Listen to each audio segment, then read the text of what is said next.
ज्यामिति में अगला प्रश्न है कल से जो के आगे का, एक दो हुए थे, आज हमारा तीसरे नंबर पर है। और ये प्रश्न है, आकृति में ए बी समांतर सी डी, कोण बी ए ई बराबर 105, कोण ए ई सी 25 डिग्री हो तो डी सी ई का मान क्या होगा। इसकी फिगर आपको प्रश्न बनी मिलेंगे, लेकिन यहाँ पर हम बना देते हैं समझाने के लिए। ये फिगर, इसके नाम है ए बी, ये ए बी है, ये 105 डिग्री, और ये डी एफ है, इसका ई पर कोण बन रहा है, ये ई है, इस पर कोण 25 डिग्री का, 25 डिग्री ये, और यहां पर सी है। अब आपसे पूछा जा रहा है डी सी ई, ये वाला कोण कितना होगा, ये पूछा गया है, बाकी इतना दिया है। तो यहां पर हम देखें सिद्धांत, कौन कौन से सिद्धांत लगते हैं। दो समांतर रेखाओं को कोई तिर्यक रेखा जब काटती है, चाहे बीच से काटे चाहे यहाँ किनारे स्पर्श से काटे, ऐसे इनको काटे तो संगत कोण बराबर होते हैं। अगर जितना ये होगा उतना ये होगा। यहाँ पर ये दोनों समांतर हैं, ये ए बी समांतर किसके हैं, ए बी और सी डी समांतर हैं, ए बी और सी डी समांतर हैं, इसलिए ये नियम लागू हो जाएगा। ये 105 है तो संगत कोण प्रमेय से ये 105 हो गया। अब त्रिभुज के बहिष्कोण प्रमेय से, बहिष्कोण का मान क्या होता है, सामने वाले दोनों अंतःकोणों के योग के, यानी 105 प्लस 25, अर्थात ये कोण कितना हो गया 130। ए बी सी डी एक चक्रीय चतुर्भुज है, चक्रीय चतुर्भुज जिसके सभी शीर्ष किस पर हों, वृत्त पर। ए बी सी डी एक चक्रीय चतुर्भुज है। अब देखें ए बी, ये ए बी हो गया, ए और ये बी, और सी डी यहां पर हम बना देते हैं सी डी,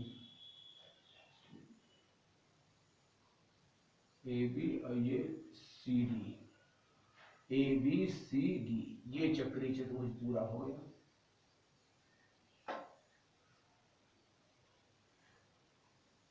इसको बढ़ा दिया गया है आगे, और इतना बढ़ाया गया है कि भुजाएं ए बी तथा सी डी बढ़ाने पर बिंदु पी पर मिलती हैं। ए बी और सी डी दोनों को बढ़ा दें तो ये दोनों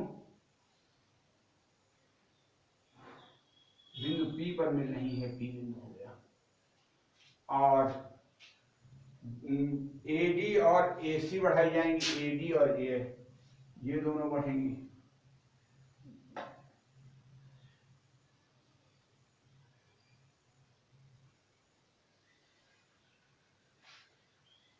ये दोनों बढ़ने पर मिलेंगी यहाँ पर, ये हो गया मिलने का स्थान, इसका नाम आपका हो जाएगा बढ़ाने पर क्यू पर मिलती है। ये फिगर बनी चक्रीय चतुर्भुज ए बी सी डी।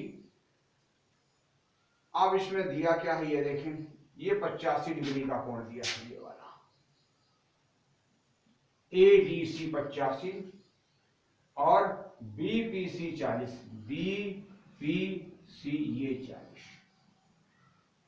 अब आपसे पूछा जा रहा है C Q D, C Q D ये वाला। तो इसके लिए आप ध्यान से देखें, ये 85 है तो ये कितना हो जाएगा, हाँ 180 घटा दें 95। और देखें ये 85 है तो इसका बहिष्कोण ये कितना होगा 85 का। चक्रीय चतुर्भुज का बहिष्कोण सामने वाले अंतःकोण के बराबर होता है, अर्थात ये बाहर का कोण है, ये सामने वाला अंतःकोण, तो 85।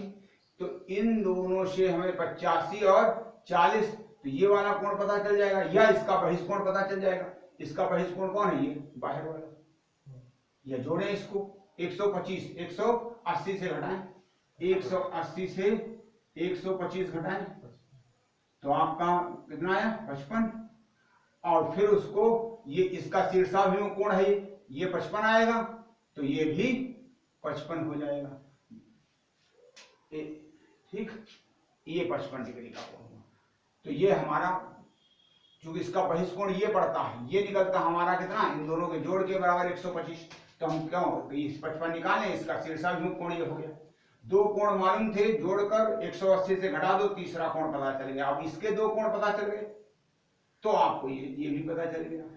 इस कोण का मान कितना होगा, इन दोनों को जोड़ें 150, 150, 180 से घटा दो, यानी ये 30 डिग्री का आपका कोण। हाँ, यदि 10 सेंटीमीटर त्रिज्या वाले एक वृत्त की 16 सेंटीमीटर और 12 सेंटीमीटर लंबी दो समांतर जीवाएं हैं और वे एक वृत्त के केंद्र को एक ही दिशा में हैं, तो दोनों समांतर रेखाओं के बीच की दूरी क्या होगी। ये वृत्त है हमारा, ये केंद्र है, और इसके एक ही ओर दो समांतर रेखाएं हैं, जीवाएं हैं, एक ये है एक ये है। ये हम अगर AB नाम डाल दें, इसका CD डाल दें, तो AB की लंबाई कितनी है, AB 16 है और ये CD 12 है। अब हम यहां से इसको मिलाते हैं, ये त्रिज्या हो गई, कितनी हुई, इसकी त्रिज्या दी है 10 सेंटीमीटर, यहाँ 10 सेंटीमीटर है, तो ये भी उसी वृत्त की त्रिज्या है, तो ये भी 10 सेंटीमीटर। अब ये केंद्र से लंब डाल दो इन पर, ये 90 डिग्री, ये 90 डिग्री। अब आप यहां पर ध्यान से देखें, ये अगर पूरी कितनी है 16, तो केंद्र से जीवा पर डाला गया लंब जीवा को समद्विभाजित करता है। आपको यमन निकालना है, यमन दोनों के बीच की दूरी। तो आप देखें ये 8 है, ये कितनी है 8, यानी AM आपकी 8 होगी, 16 की आधी। अब ये आपकी कर्ण कितना है 10, तो ये कितनी हो जाएगी बोलो 6, पाइथागोरस प्रमेय से 10 का वर्ग 100, 8 का वर्ग 64, घटा दो 36, 36 का वर्गमूल 6, यानी त्रिक याद है, ये 8, ये 10, तो ये 6। और अब आ जाइए इसमें, इस समकोण त्रिभुज में, इसमें क्या है, ये 10 है और ये कितनी है, इसकी आधी 6, ये 10, ये 6, तो ये पूरी 8। अब ध्यान दें, इतनी 6 है आपकी और इतनी 8 है, तो इतनी क्या हो जाएगी बोलो, 8 में से 6 घटा दो 2 सेंटीमीटर, यानी MN का मान आपका आ गया 2 सेंटीमीटर। AC ऐसे वृत्त की अनुप्रस्थ उभयनिष्ठ स्पर्श रेखा है। अनुप्रस्थ को हम तिर्यक स्पर्श रेखा भी कह सकते हैं। अनुप्रस्थ उभयनिष्ठ स्पर्श रेखा जिसका केंद्र P और Q हैं और बिंदु A और C पर त्रिज्या क्रमशः 6 सेंटीमीटर और 3 सेंटीमीटर। यदि AC बिंदु B पर PQ को काटता है और AB 8 सेंटीमीटर है, तो PQ की लंबाई। फिगर को देखें ध्यान से, ये फिगर होगी, एक ये है बड़ा वाला वृत्त और उसके बाद एक छोटा वाला वृत्त बना देंगे जिसकी 3 सेंटीमीटर त्रिज्या है, इसकी 6। अनुप्रस्थ उभयनिष्ठ स्पर्श रेखा इसको कहते हैं, ऐसे ऐसे दोनों को स्पर्श करती हुई निकल जाती है। इसका नाम क्या है, A और C। यहां पर A पर काटती है, यहां पर स्पर्श करती है C पर, और ये P और Q दो बिंदु हैं, इसके केंद्र हैं P और Q, इनको ये मिला दिया। या जहां काटती है उसका नाम B है, जहां पर काट रही वो B है। अब आपको क्या दिया है, AB 8, इतनी 8 सेंटीमीटर AB, और ये 6 सेंटीमीटर त्रिज्या है। स्पर्श बिंदु को केंद्र से मिलाने वाली रेखा स्पर्श रेखा पर लंब होती है, तो यहाँ 90 अंश का कोण बनता है, ये 6 सेंटीमीटर है। और इसको भी अगर इससे मिला दें तो यहाँ पर भी 90 डिग्री का कोण बनेगा। ये कितनी है 3 सेंटीमीटर। इन दोनों ये सब जानकारी दी है आपको। अब आपको निकालना कौन है, PQ। आपको पूछा गया है PQ का मान क्या होगा। तो देखें, ये शीर्षाभिमुख कोण है तो बराबर होंगे, ये 90 अंश के दोनों कोण है समकोण बराबर हैं, तो कोण कोण, एंगल एंगल सिमिलरिटी, समरूपता, हिंदी में समरूपता कहते हैं, इंग्लिश में सिमिलरिटी। कोण कोण समरूपता, दो कोण बराबर हो गए, तीसरा कोण तो अपने आप बराबर हो जाएगा। जब ये इसके बराबर है, ये इसके बराबर, तो इसको इसके बराबर होने से कोई नहीं रोकता।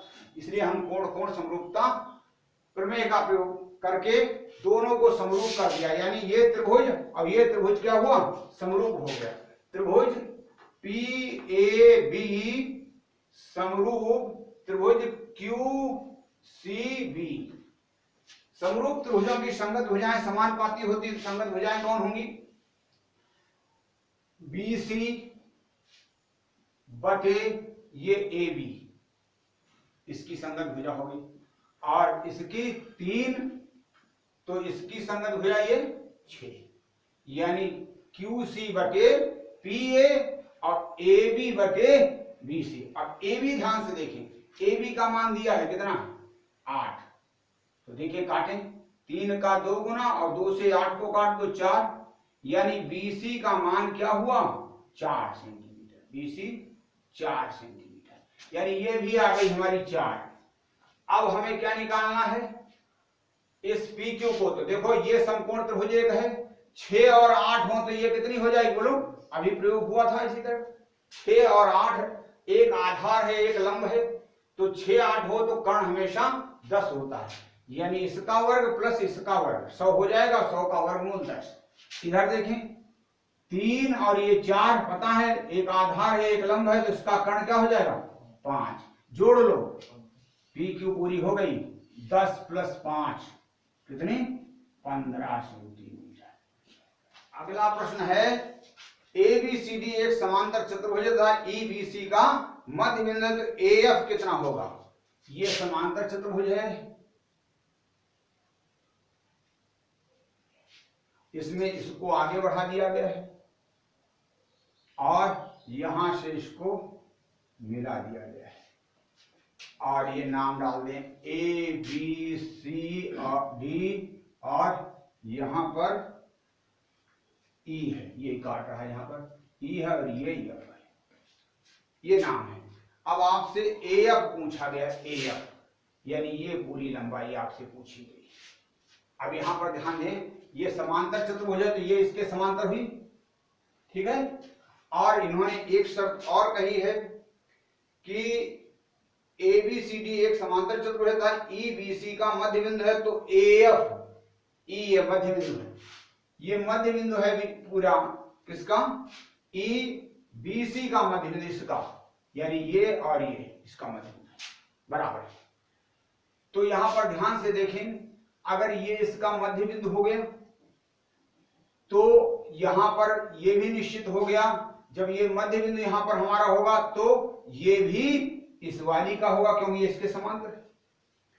समांतर रेखा जब काटती है तो उसी अनुपात में काटती है, अगर ये इसका मध्य बिंदु है तो ये भी B भी इसका मध्य बिंदु होगा।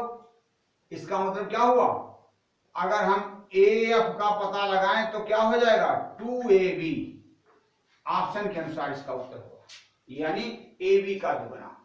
अगर यहां पर इसका मध्य बिंदु ये प्रयोग हुआ है तो निश्चित रूप से इस रेखा का भी मध्य बिंदु B होगा, और इस तरह से AF बराबर 2A।